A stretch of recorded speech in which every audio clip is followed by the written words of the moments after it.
ഓം ശാന്തി ഓശാൻ എന്ന ചിത്രത്തിന് തിരക്കഥ എഴുതി പിന്നീട് ആട് ആൻമരിയ കലിപ്പിലാണ് എന്നീ ചിത്രങ്ങൾ സംവിധാനം ചെയ്ത മിഥുൻ മാനുവൽ തോമസിന്റെ ഏറ്റവും പുതിയ ചിത്രമാണ് അലമാര. അലമാര എന്ന ചിത്രത്തിന്റെ വിശേഷങ്ങളുമായി സണ്ണി വേനും അതിഥി രവിയുമാണ് ഇന്ന് നമ്മളോടൊപ്പം ഉള്ളത്. ഇരുവരുടെയും വിശേഷങ്ങളും അതോടൊപ്പം അലമാര എന്ന ചിത്രത്തെക്കുറിച്ചും നമുക്ക് ചോദിച്ചറിയാം. സ്വാഗതം. നമസ്കാരം. സണ്ണിയോടാണ് ആദ്യം തന്നെ ചോദിക്കാനുള്ളത്. മിഥുൻ മാനുവൽ തോമസിന്റെ മുൻപത്തെ 2 ചിത്രങ്ങൾ അദ്ദേഹം സംവിധാനം ചെയ്ത സിനിമകളിലും നല്ല അടിപൊളി ക്യാരക്ടേഴ്സ്, സാത്താൻ സേവിയർ, അതുപോലെ പൂമ്പാറ്റ ഗിരീഷ് ഒക്കെ വന്ന് ഇപ്പോൾ അരുൺ എന്നുള്ളൊരു ക്യാരക്ടറിലേക്ക് എത്തി നിൽക്കുമ്പോൾ എന്താണ് സിനിമയെക്കുറിച്ചും കഥാപാത്രത്തെക്കുറിച്ചും പറയാനുള്ളത്?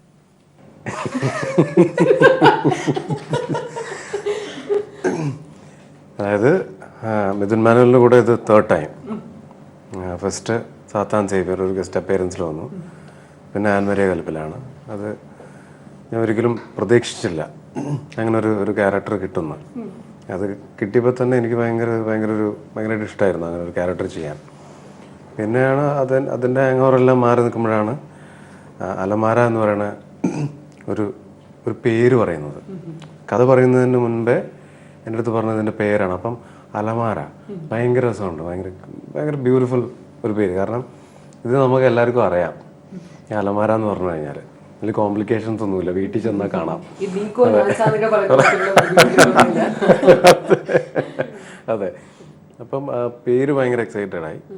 പിന്നെ കഥ വായിച്ചപ്പം എനിക്ക് തോന്നിയത്, അതായത് ഒന്നെങ്കിൽ ഇന്നത്തെ ഒരു ജനറേഷൻ്റെ ഫാമിലിയിൽ, അതായത് അങ്ങനെ ഒരു സാധാരണ ഒരു നോർമൽ ഫാമിലീനെ റെപ്രസെൻ്റ് ചെയ്യുന്നൊരു ക്യാരക്ടറാണ് അരുൺ.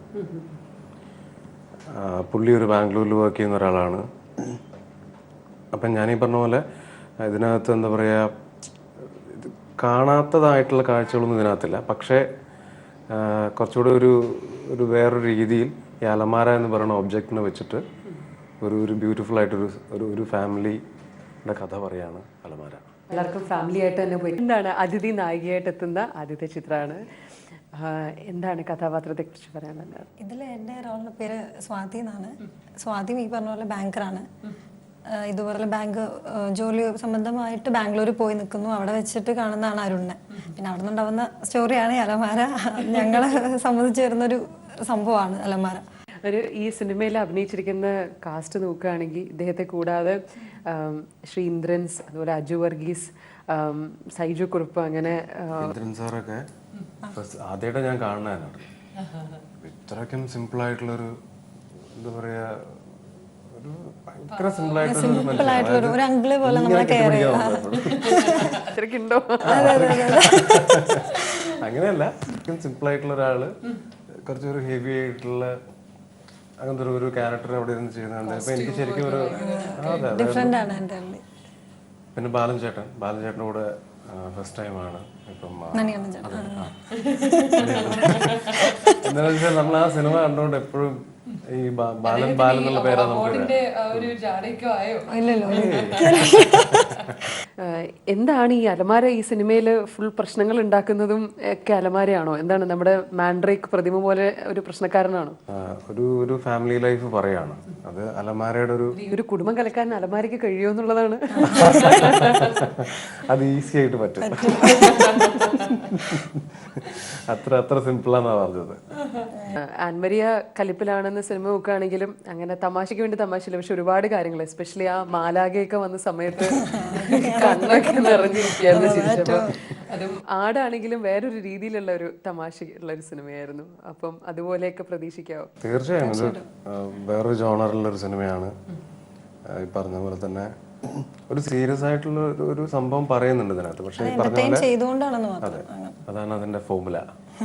തിരക്കഥാകൃത്തായി നമ്മളിലേക്ക് വന്ന് പിന്നീട് നല്ലൊരു ആക്ടറായി മാറിയ ശ്രീ രഞ്ജിത്ത് പണിക്കർ, അദ്ദേഹം ഈ സിനിമയിലൂടെ ഒരു ഗായകന്റെ വേഷത്തിലേക്കും കടക്കുന്നു. അതായത് ഇപ്പം ലാലേട്ടനും മമ്മൂക്കയൊക്കെ പറഞ്ഞിട്ടുള്ള ഒരുപാട് പഞ്ച് ഡയലോഗ്സ് പറഞ്ഞിട്ടുള്ള ഒരാളാണ് പുള്ളി. അതായത് ഒരു പാട്ട് പാടാന്നുള്ളത് മിഥുൻ എന്നെ വിളിച്ചിട്ട് പറഞ്ഞു, രഞ്ജിത്ത് പണിക്കർ സാറ് പാട്ട് പാടുന്നതെന്ന് പറഞ്ഞു. അപ്പം ഞാൻ പറഞ്ഞു, നീ തമാശ പറഞ്ഞാണോ കാര്യമായിട്ട് പറഞ്ഞാണോ? അപ്പം അതായത് നമ്മൾ ഒരിക്കലും പ്രതീക്ഷിക്കാത്തൊരു കാര്യമായിരുന്നു. പിന്നെ ഈ തിരിച്ചന്ന് നൈറ്റ് തന്നെ വന്നിട്ട് ആ പാട്ട് കാണിച്ചു തന്നപ്പം ആക്ച്വലി ഞാൻ നല്ല എക്സ്പീരിയൻസ് ആയിരുന്നു. സണ്ണിക്ക് എന്തെങ്കിലും ഒരു സിനിമയിൽ പാടണം, അതിനെക്കുറിച്ച് ആലോചിച്ചിട്ടുണ്ടോ? ചിലപ്പം ചെറിയ ചാൻസ് ഒക്കെ ഉണ്ട്. കാരണം ഞാൻ ഇങ്ങനെ ശബ്ദം ഇങ്ങനെ പരീക്ഷിച്ചുകൊണ്ടിരിക്കുകയാണ്. അപ്പോൾ ഇങ്ങനെ കുറച്ച് അവിടെ നിന്നൊക്കെ ഇങ്ങനെ വിളിച്ചിട്ട് പറയുന്നുണ്ട്, ട്രൈ ചെയ്ത് നോക്കുന്നത്. അപ്പം എനിക്കൊരു കോൺഫിഡൻസിൻ്റെ ഒരു പ്രശ്നമുണ്ട്. കാരണം സംഗീതം എന്ന് പറഞ്ഞ വലിയൊരു കല, അത് എന്നെ പോലെയുള്ള ഒരു എന്താ പറയാ സ്വരവും അല്ലെ ഇങ്ങനെയുള്ള സംഗതികളൊന്നും അറിയാത്തവരുകൾ പോയിട്ട് ബേസിക്കലി പാടുന്ന ഒരാൾ തന്നെ. പാടി കേട്ടിട്ടുണ്ട്, ഇടയ്ക്കൊക്കെ മൂളുന്ന കേട്ടിട്ടുണ്ട്. മൂളുന്നു.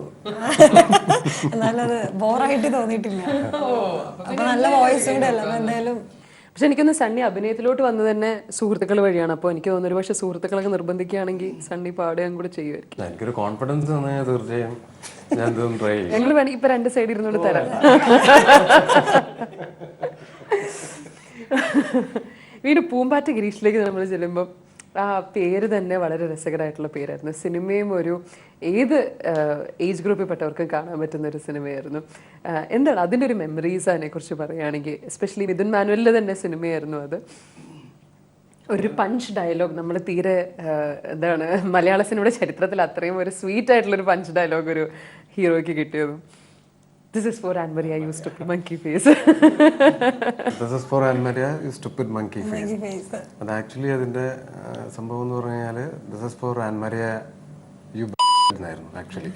അപ്പൊ അത് അങ്ങനെ പറഞ്ഞു കഴിഞ്ഞാൽ എന്തായാലും ബീപ്പ് എന്തായാലും വരും.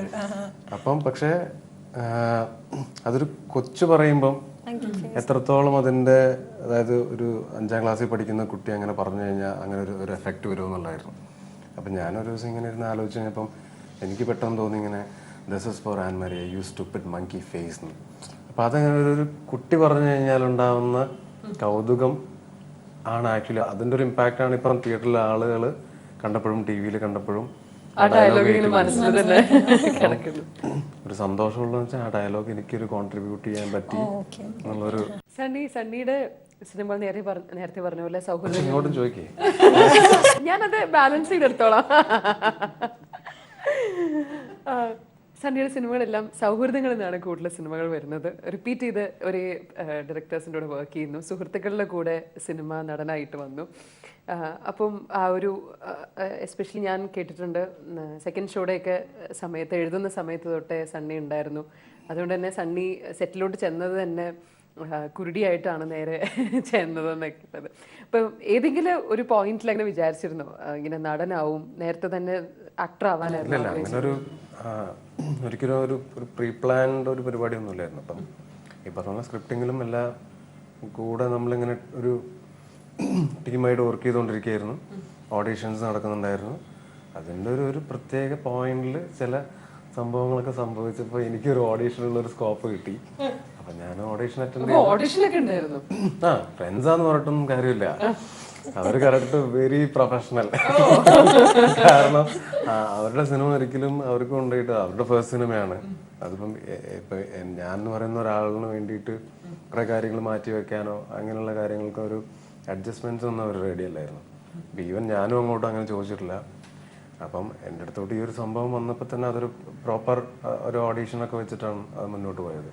സണ്ണി ഇതുവരെ ചെയ്തിട്ടുള്ള ക്യാരക്ടേഴ്സിൽ ഏറ്റവും കൂടുതൽ സണ്ണിക്ക് ആ ഒരു വ്യക്തി എന്ന നിലയിൽ റിലേറ്റ് ചെയ്യാൻ പറ്റിയ ക്യാരക്ടർ കഴിഞ്ഞാൽ എനിക്കറിയില്ല. ഇപ്പം എല്ലാ ക്യാരക്ടറിലും എൻ്റെ എന്തെങ്കിലും കുറേ മാനറിസംസും ഇങ്ങനത്തെ കുറേ കാര്യങ്ങളൊക്കെ ഉണ്ടാവും. പിന്നെ ഈ പറഞ്ഞ പോലെ എന്തായാലും ഇതൊരു സ്ക്രിപ്റ്റഡ് സംഭവമാണ്. അപ്പം നമ്മളൊരു ചെറിയ എഫേർട്ട് മാത്രം അതിനകത്തോട്ട് കൊടുത്താൽ മതി. പിന്നെ ഈ പറഞ്ഞ പോലെ ഒരു ക്യാരക്ടേഴ്സൊക്കെ എല്ലാം ഇപ്പം ഞാനൊരിക്കലും സാത്താൻ സേവിയർ അല്ല. ഓക്കെ, അപ്പം എനിക്കൊരിക്കലും അങ്ങനെ ഭയങ്കരമായിട്ട് റിലേറ്റ് ചെയ്യാൻ പറ്റില്ല. പക്ഷേ ചിലപ്പോൾ എന്തെങ്കിലും സിറ്റുവേഷനിൽ വേണമെന്നുണ്ടെങ്കിൽ അങ്ങനത്തെ 2 ഡയലോഗ് പറയാം. അല്ല, ഞാനിത് ചോദിക്കാൻ കാര്യം വരുന്നതല്ല. കൂതറ എന്നുള്ള സിനിമ നിങ്ങളുടെ ആ ഒരു ഗ്രൂപ്പിന്റെ തന്നെ പലരുടെയും ജീവിതത്തിൽ സംഭവിച്ചത്, എസ്പെഷ്യലി ആ കമ്പനി സ്റ്റാർട്ട് ചെയ്യുന്നതും എലി ഇറങ്ങി ഓടുന്നതും ഒക്കെ നിങ്ങളുടെ ജീവിതത്തിൽ നിന്നുള്ള തന്നെ. അത് പറഞ്ഞ പോലെ ലൈഫിൽ കുറേ മൊമെന്റ്സ് ഉണ്ടായിട്ടുണ്ട്. അപ്പം നമ്മളിപ്പോൾ എഞ്ചിനീയറിംഗ് മുതൽ നമ്മളിപ്പോൾ ഈ ഒരു സിനിമയിലെത്തുന്നതിന് മുന്നേ ഉള്ള കുറേ മൊമെന്റ്സ് ഉണ്ടായിരുന്നു. അപ്പോൾ അത് ഈ പറഞ്ഞ പോലെ വിനിയൊരു സ്ക്രിപ്റ്റായിട്ട് എഴുതുന്ന സമയത്ത് ഈ പറഞ്ഞ കുറേ രസകരമായ ഈ എലി വന്ന മൊമെന്റ്സ് ഒക്കെ പുള്ളി നല്ല വൃത്തിയായിട്ട് എഴുതി വെച്ചു. അല്ല, അങ്ങനെ ജീവിതത്തിലും അങ്ങനെ ഒരു കമ്പനിയൊക്കെ തുടങ്ങി പൊട്ടി അതൊക്കെ തന്നെയാണ്. അതൊക്കെ സംസാരിക്കാം. അതിഥി മോഡലിംഗിൽ നിന്നാണ് സിനിമയിലേക്ക് വന്നത്. എന്താണ് അതിന്റെ വ്യത്യാസം, ഏതാണ് എളുപ്പമൊക്കെ? എളുപ്പം അല്ല, എനിക്ക് ചിലപ്പോൾ മോഡലിംഗ് ആണ്, കാരണം ഇങ്ങനെ നിന്നാൽ മതിയല്ലോ. ഇല്ല ഇല്ല ഇല്ല അത് അല്ല, ഐ മീൻ പോസ് ചെയ്താൽ അത് ഒരു ദിവസം ഉണ്ടാവുള്ളൂ ആഡ് ഷൂട്ട്. അപ്പോൾ അങ്ങനെ ഒരു വ്യത്യാസം അല്ലാതെ എനിക്ക് അങ്ങനെ ആക്ടിങ്ങിൽ അങ്ങനെ വേറെ ഡിഫറൻസ് ഒന്നും തോന്നിയിട്ടില്ല. 1 ഡേ ഷൂട്ടായിരിക്കും ആഡ് ഫിലിം. ഇത് ഹോൾ വ്യത്യാസം എന്ന് വെച്ചാൽ നമുക്ക് ആഡ് ഷൂട്ടിലുള്ളവരായിട്ട് അധികം കമ്മിറ്റ്മെൻറ്റ് അങ്ങനെ ഒരു എന്താ പറയുക ഒരു ഇതൊന്നും ഉണ്ടായിരിക്കില്ല. പക്ഷേ ഫിലിം കഴിഞ്ഞ് പോകുമ്പോൾ നമുക്കൊരു മിസ്സിങ്, എല്ലാവരും ഒരു ഫാമിലി ഫീൽ ഉണ്ടാവും. എനിക്ക് അങ്ങനെ ഒരു ഡിഫറൻസ് അല്ലാതെ ആഡും ഫിലിം അങ്ങനെ വലിയ ആക്ടിങ്ങിൽ അങ്ങനെ വലിയ വ്യത്യാസം തോന്നിയിട്ടില്ല. അതിൻ്റെ ഇടയിൽ ഒരു ഹിറ്റായ ഒരു ആൽബം കൂടി ചെയ്തിരുന്നു, തൈക്കോടം ബ്രിഡ്ജിന്റെ സിദ്ധാർത്ഥ് ശ്രേയയുടെ ശബ്ദത്തിൽ. ആ ഒരു അനുഭവം അതിലൂടെയാണ് എല്ലാവരും കുറച്ച് പേര് യൂത്തൊക്കെ അങ്ങനെ അറിഞ്ഞു തുടങ്ങിയത്. പക്ഷെ അത് കാരണം അങ്ങനെ വലിയ മൂവി ഓഫേഴ്സ് ഒന്നും വന്നില്ല. ഞാൻ എക്സ്പെക്ട് ചെയ്തു അത് ഇറങ്ങി കഴിഞ്ഞാൽ എനിക്കിപ്പോൾ മൂവി വരും, പക്ഷെ ഒന്നും വന്നില്ല. ഞാൻ അത് കഴിഞ്ഞപ്പോൾ എക്സ്പെക്ട് ചെയ്തിരുന്നു. ഇത് കണ്ട് എനിക്ക് കുറെ ഫിലിംസും ഓഫേഴ്സ് ഒക്കെ വരും, ഫ്രണ്ട്സ് ഒക്കെ അങ്ങനെ പറഞ്ഞിരുന്നു, പക്ഷെ ഒന്നും വന്നില്ല. വീണ്ടും ഞാൻ ഫസ്റ്റ് തന്നെ തുടങ്ങിയിട്ടാണ് വീണ്ടും കാസ്റ്റിംഗ് കോൾ അയക്കുന്നതും ഓഡീഷന് പോകുന്നതൊക്കെ. പക്ഷെ അത് എനിക്കൊരു എന്താ പറയുക, അത് നല്ലൊരു എക്സ്പീരിയൻസ് ആയിരുന്നു. ഒരുപാട് പേര് അറിഞ്ഞു, ഫെമിലിയർ കുറച്ചൊരു രീതിയിലെങ്കിലും ഫെമിലിയർ ആയി. അപ്പൊ ആ ഒരു സന്തോഷം തോന്നിയിരുന്നു. ഏതെങ്കിലും ഒരു പോയിന്റിൽ അങ്ങനെ മടുത്ത് വേണ്ട അങ്ങനെ തോന്നിയിട്ടുണ്ടോ? കാര്യം എന്ന് വെച്ചാൽ 1-2 ചിത്രങ്ങളിൽ ചെറിയ ചെറിയ വേഷങ്ങളുടെ അതിഥിയെ മുമ്പ് കണ്ടിട്ടുണ്ട്. അപ്പൊ അതിനുശേഷം വേണ്ട ഇനിയിപ്പം എനിക്ക് ആകെ ശരിയാവുന്നില്ല അങ്ങനെ തോന്നിയൊരു മൊമെന്റ്. മൂവീസ് ഒക്കെ കഴിയുമ്പോൾ അതുപോലെ കുറെ റോൾസ് ഒക്കെ വരാൻ തുടങ്ങി, അത് ചെറിയ വേഷം അങ്ങനെയൊക്കെ. അപ്പൊ ഞാൻ മൊത്തത്തിലൊന്നും ഇല്ല, ഇനി വേണ്ട, ചെയ്യണ്ട, എനിക്ക് ഹീറോയിൻ ആയാൽ മതി എന്നുള്ള ഒരു ഇതിൽ ഞാൻ ബാക്ക് ഓഫ് ചെയ്തു. പിന്നെ കുറെ ഇതുപോലെ കാസ്റ്റിങ്ങുകളൊക്കെ വരും, ഫോട്ടോസൊക്കെ അയക്കും, റിജക്റ്റഡ് കുറേ അങ്ങനെ കേട്ടിട്ടുണ്ട്. അപ്പൊ വീട്ടിലെ അമ്മ പറഞ്ഞു മതി നിർത്താം, ഇനി വേറെ എന്തെങ്കിലും നോക്കാം എന്നുള്ള രീതിയിൽ പറഞ്ഞാൽ ഞാൻ പറഞ്ഞു ഇല്ല, ഞാൻ അങ്ങനെ വിട്ടുകൊടുക്കില്ല, ഏതെങ്കിലും ഒരു മൂവിയിൽ ഞാൻ ചെയ്തിട്ട് തിരിച്ചു വരുള്ളൂ. അങ്ങനെ കുറെ റിജക്ഷൻസ് കുറെ കേട്ടിട്ടുണ്ട്.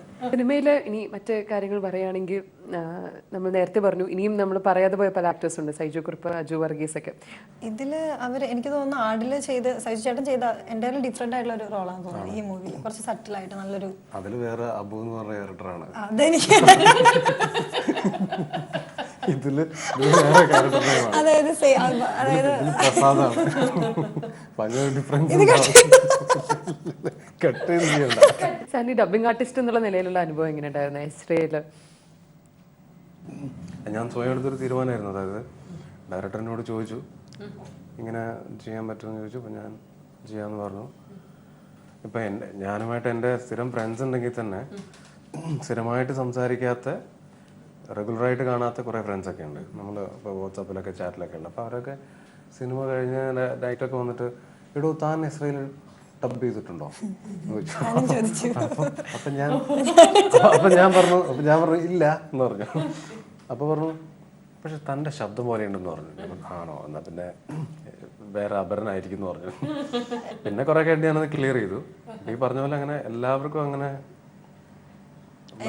എനിക്ക് ഷോക്കായിരുന്നു. ഞാൻ എനിക്ക് അറിയില്ലായിരുന്നു ഡബ് ചെയ്ത്. നല്ല മുടിയൊക്കെ ഇങ്ങനെ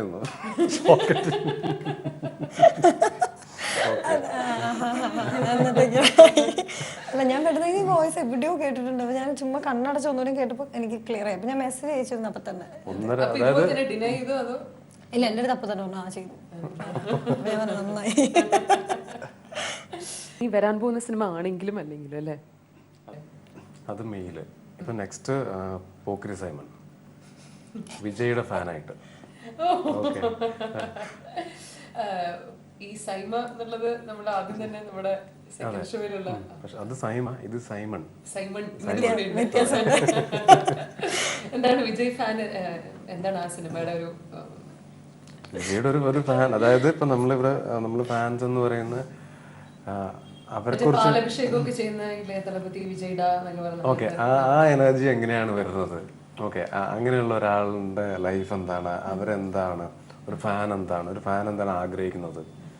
അപ്പൊ ഒരു കംപ്ലീറ്റ് ഒരു ഫാനിന്റെ ഒരു സ്റ്റോറിയാണ്. ജീവിതത്തിൽ അങ്ങനെ ആരുടെയെങ്കിലും ഫാനാണോ? അത്രയ്ക്ക് കടുത്ത ഫാൻ? നമ്മൾ എത്ര ആൾക്കാരുടെ ഫാനാണ്, പേരും അറിയില്ല.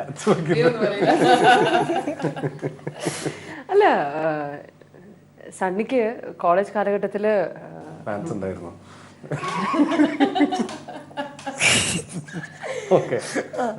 അല്ല, ഫാൻസ് ഉണ്ടാവാനുള്ള കാരണത്തിലേക്ക് വന്നു കഴിഞ്ഞാൽ പറയാമല്ലോ. അല്ല, സണ്ണി മമ്മു എന്നാണ് അറിയപ്പെട്ടിരുന്നതെന്ന് ഞാൻ കേട്ടു, ശരിയാണോ അത്? എന്തായിരുന്നു അങ്ങനെ ആ ഒരു പേര്? ഞാന് ഒരു ദിവസം സ്റ്റേജില് മമ്മൂക്കയെ ഞാനൊന്ന് അനുകരിച്ചിട്ടുണ്ടായിരുന്നു. അപ്പോൾ അത് കഴിഞ്ഞപ്പം അത് നമ്മൾ ഈ കോളേജിൽ വന്ന ഫസ്റ്റ് ഇയർ ആണ്. ഞാൻ വന്ന ഫസ്റ്റ് ഇയർ കോളേജിൻ്റെ എൻഡിൽ, അതുവരെ ഞാൻ സൈലൻ്റ് ആയിട്ടിരിക്കുകയായിരുന്നു. അപ്പോൾ എന്തോ ഒരു പ്രോഗ്രാം നടക്കുന്നുണ്ടായിരുന്നു. അപ്പോൾ അതിനകത്തോട്ട് ഞാൻ കയറി. പ്രോഗ്രാമിൻ്റെ എൻഡ് എങ്ങാണ്ടായിരുന്നു. അപ്പം ഞാൻ 2-3 വരെ ഞാൻ മിമിക്രി ചെയ്തു. പിന്നെ മമ്മൂക്കയും ചെയ്തു, കൊച്ചിൻ അനീഫ്കയും ചെയ്തു, ഒക്കെ ചെയ്തു കഴിഞ്ഞു. പിന്നെ ജനാർദ്ദനൻ സാറിന് ചെയ്തു. അതാണ് ആദ്യമായിട്ട് സ്റ്റേജിൽ കയറുന്നത്, ലൈഫിൽ ആദ്യമായിട്ട് കയറുന്നത്. ഓക്കെ, കയറിയിട്ടുണ്ടോ വെച്ചാൽ ചെറിയ ചെറിയ സ്കൂളിലൊക്കെ പഠിക്കുമ്പോൾ കയറിയില്ല അങ്ങനെയായിരുന്നു.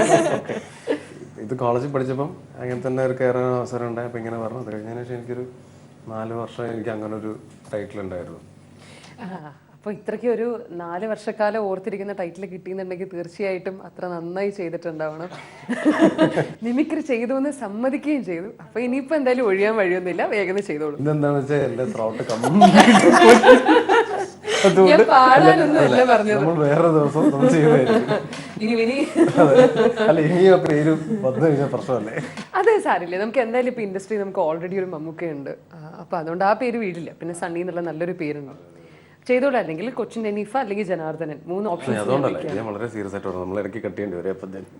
അത് സാരില്ല, നമുക്ക് റീടേക്ക് ആയിട്ട് എടുക്കാം. ചെയ്തിട്ട് പോയാൽ മതി. ഇത് ഞാൻ പറയട്ടെ, ഇതിപ്പം പറഞ്ഞു കഴിഞ്ഞാൽ എന്തായാലും ശരിയാവില്ല.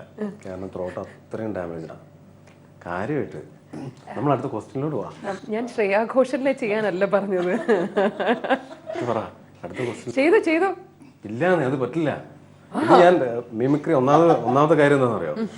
മിമിക്രി ഞാൻ ചെയ്തിട്ട്, മിമിക്രി എന്ന് പറഞ്ഞാൽ അന്ന് ഈ പറഞ്ഞ വേറൊരു കാര്യം കൂടെ, അന്ന് ചെയ്ത അത്ര പക്കാ മിമിക്രി ഒന്നല്ല ഞാൻ ചെയ്തത്. അന്ന് അങ്ങനെ നീ കേട്ടിട്ടുണ്ടോ? അതാ കേട്ടിട്ടില്ല. യൂട്യൂബില് ഒരു വീഡിയോ കൂടെ ഉണ്ട്. നടക്കാനൊന്നും പറയുന്നില്ല. ഞാൻ ഒരു തവണ നടക്കാനായിരുന്നു ഞാനിപ്പോ കാണിച്ചു തന്നേനെ. മാറ്റിയിടും.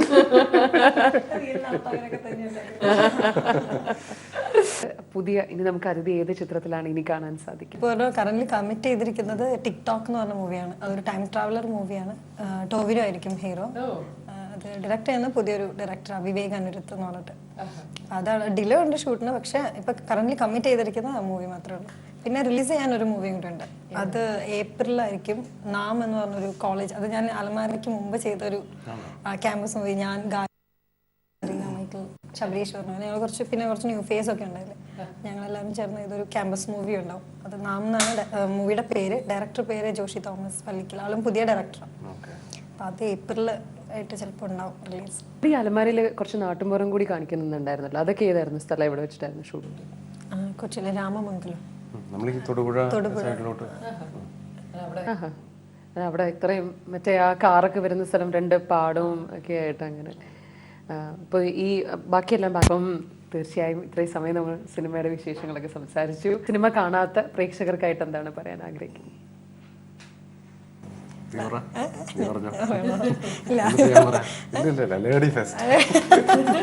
അല്ല, ഒന്നുമില്ല. എല്ലാവരും തിയേറ്ററിൽ പോയി അലമാര കാണണം. ഒരു സിമ്പിൾ, എല്ലാവർക്കും എന്റർടൈനിങ് ചെയ്യാവുന്ന ഒരു മൂവി ആയിരിക്കും. എല്ലാവർക്കും ഇഷ്ടപ്പെടും മൂവി. കൂടുതൽ എനിക്ക് ഇനി നിങ്ങൾ കണ്ടിട്ട് ഞങ്ങളുടെ അഭിപ്രായം പറയാം. എനിക്കും പ്രേക്ഷകരായ നിങ്ങളോട് അതെ ഇതൊക്കെ തന്നെയാണ്. പക്ഷേ ഇതൊരു ഫാമിലി മൂവി എന്നതിലപ്പുറത്തോട്ട് ഇപ്പം മിഥുൻ മാനുവലിന്റെ സബ്ജക്റ്റിന്റെ പ്രത്യേകത എന്ന് പറഞ്ഞാൽ അതിനകത്ത് എന്തെങ്കിലും ഒരു കണ്ടന്റും കൂടെ പുള്ളി പറയാൻ ശ്രമിക്കും. അപ്പം ഇത് ഈ പറഞ്ഞൊരു അലമാരയുടെ ബാക്ക്ഡ്രോപ്പിലൂടെ ഒരു ഫാമിലിയുടെ, അതും ഈ പറഞ്ഞ പോലെ ഇന്നത്തെ കാലഘട്ടത്തിലെ എന്താ പറയുക, മാരീഡ് ആയിട്ടുള്ള കപ്പിൾസിൻ്റെ ലൈഫിൽ സംഭവിക്കുന്ന, അല്ലെങ്കിൽ നമുക്കെന്നും പരിചയമുള്ള കുറേ കാര്യങ്ങളൊക്കെ ഭയങ്കര നർമ്മത്തിൻ്റെ രീതിയിൽ നമുക്ക് കാണിച്ചു തന്നു. അതിലൂടെ നല്ലൊരു മെസ്സേജും കൂടെ തരുന്നൊരു ബ്യൂട്ടിഫുൾ സിമ്പിൾ സിനിമ.